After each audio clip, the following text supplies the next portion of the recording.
सिर्फ एक ये तरीका है। अगर आप स्कूल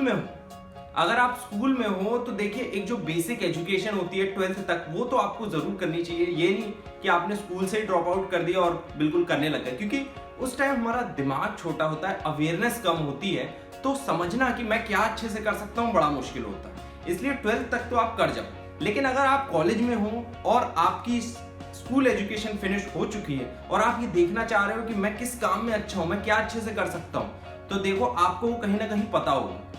आप जिस भी काम को अच्छे से कर सकते हो, चाहे वो स्टडीज हो सकती है, चाहे वो पर्टिकुलर कोई एक सब्जेक्ट हो सकता है, चाहे वो एक पर्टिकुलर स्पोर्ट खेलना हो सकता है कि कोई पर्टिकुलर काम करना, चाहे कुकिंग हो, सिंगिंग हो, डांसिंग हो, तो आपको धीरे धीरे उस चीज में आगे बढ़ना चाहिए। अगर डांसिंग है तो डांस क्लब में एंटर कर लो, उसके बाद डांस सीखो, आगे बढ़ते जाओ, तो धीरे धीरे प्रोग्रेस होती है। तो उस काम को आपको करके ही पता लगेगा कि क्या आप उस चीज के लिए बने हो कि नहीं बने। और क्या होता है कि कुछ टाइम बाद जब आप वो काम करने लग जाते हो, तो वो काम में आपको इतना अच्छा मजा आता है, उस काम में आपको इतनी अप्रिसिएशन मिलती है कि ऑटोमेटिकली आपको समझ में आ जाता है कि हाँ, ये काम में मैं अच्छा हूँ, ये काम मुझे पसंद है और इसी काम को करने का मेरा टैलेंट है। एक्चुअली होता ये है कि 15 से 16 साल तक हम कुछ चीजों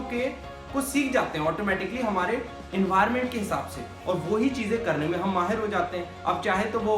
तेज बाइक चलाना हो, चाहे तो वो लड़ाई झगड़ा करना हो, चाहे तो अगर वो चीज सही है, पॉजिटिव है, उससे लोगों को हेल्प मिल सकती है, तो आपको उस चीज को करना चाहिए, उस चीज को प्रोफेशन बनाने के तौर पे सोचना चाहिए। लेकिन एट द सेम टाइम सब कुछ छोड़ छाड़ के नहीं करना चाहिए। स्कूल कर रहे हो, स्कूल करो, कॉलेज करो, साथ में जो भी इंटरेस्ट, पैशन समझ में आ रहा है उसको भी करना स्टार्ट करो, और धीरे धीरे उस फील्ड में आगे बढ़ो। जैसे जैसे आप आगे बढ़ोगे, जैसे जैसे आपको अप्रिसिएशन मिलेगा, आप उसमें और मास्टर करते जाओगे, तो फिर आप सोचने लगोगे कि कैसे पैसा कमाया जा सकता है इस इंटरेस्ट से, इस पैशन से, इस चीज से। तो जब आप उस चीज में आगे बढ़ोगे, आपको एप्रिसिएशन मिलेगा, तो ऑटोमेटिकली आपको पता चल जाएगा कि हाँ, ये चीज है, मैं कर सकता हूं, ये एरिया है जो मुझ में एक इनबिल्ट टैलेंट है और इसमें मुझे आगे बढ़ना चाहिए।